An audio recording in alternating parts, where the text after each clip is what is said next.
L'annonce sonne comme un coup de massue. Ils veulent tuer l'usine. En fin de compte, ils sont en train de signer l'arrêt de mort de nos usines. En réunion de crise, salariés et représentants syndicaux apprennent la suppression de 177 postes à Dunkerque et 5 à Mardic.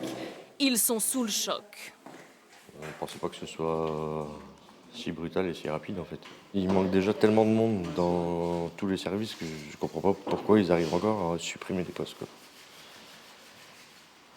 De l'incompréhension, mais surtout un sentiment d'abandon. Les syndicats se disent délaissés par l'État et réclament dès maintenant un geste fort. L'État doit mettre un gros coup de poing sur la table, mais quand je dis pas les points, je dis un gros coup de poing sur la table et dire à Mittal, si tu veux pas faire tes projets de décarbonation, tu dégages. L'inquiétude grandissait chez les salariés depuis plusieurs mois. En mars dernier, le fourneau principal est mis à l'arrêt pour maintenance. Dans le même temps, l'entreprise suspend son projet de décarbonation à hauteur d'1,8 milliard d'euros pour le site dunkerquois. Dans son communiqué, ArcelorMittal avance les raisons suivantes: une baisse de la demande de 20% depuis 5 ans et l'augmentation des importations.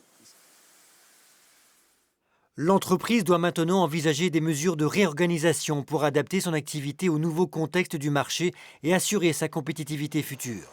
Le groupe dit faire face à la crise de l'acier européen. Dans la région, les premières réactions politiques tombent comme celle de Xavier Bertrand sur X. Il réclame des engagements forts de la part d'ArcelorMittal.